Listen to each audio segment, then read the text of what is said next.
یہ روانڈا کا پہلا اور واحد ڈرمنگ گروپ ہے جو خواتین پر مشتمل ہے۔ ان میں سے زیادہ تر خواتین 1994 کے نسل کشی کے واقعات کے صدمات کا مقابلہ کر رہی ہیں، جب ہوتو اور توتسی قبائل کے درمیان لڑائی میں لاکھوں افراد مارے گئے تھے۔ سویٹ ڈریمز نامی یہ ڈاکیومنٹری ایسی ہی خواتین کی کہانی بیان کرتی ہے جو نسل کشی کے واقعات کے بعد ان خواتین کی زندگیوں کی جدوجہد پر مبنی ہے۔ کیکی کاٹے سے خواتین ڈرمرز کے اس گروپ کی بانی ہیں۔ جب آپ کے اپنے پاس یقین نہ ہو، امید نہ ہو اور خوشی نہ ہو تو آپ انہیں بانٹ بھی نہیں سکتے۔ میں نے مصائب اور دکھ درد سے بھرے ملک میں زندگی اور خوشی کو واپس لانے کی خواہش کی ہے۔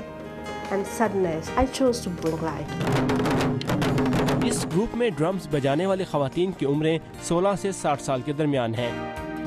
ہمارے پاس بیوہ عورتیں، یتیم لڑکیاں اور مجرموں کے بچے اور بیویاں ہیں۔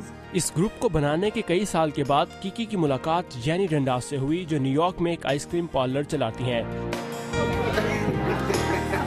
جینی نے کیکی کے ساتھ مل کر روانڈا میں بھی آئس کریم کی ایک دکان کھولی، جہاں انہوں نے ان دونوں قبائل سے تعلق رکھنے والی خواتین کو کام کرنے کے لیے رکھا اور انہیں ڈرم بجانے کی تربیت بھی دی۔ اب یہ تمام خواتین مل کر یہاں کام کر رہی ہیں اور اس کاروبار میں برابر کی شریک بھی ہیں۔ خاص بات یہ ہے کہ یہ آئس کریم کی دکان روانڈا میں کھلنے والی آئس کریم کی پہلی دکان بھی تھی۔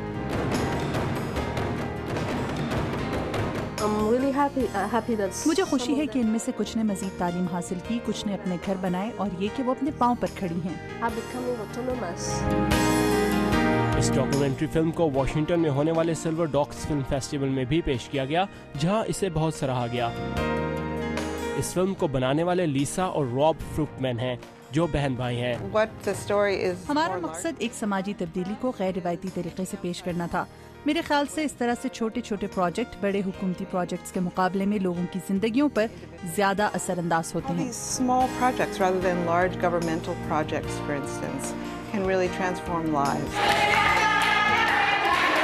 اور اس کی مثال کیکی اور ان کا گروپ ہے، جو آنے والے وقت میں روانڈا میں مزید آئس کریم شاپس کھولنے کی کوشش میں ہے۔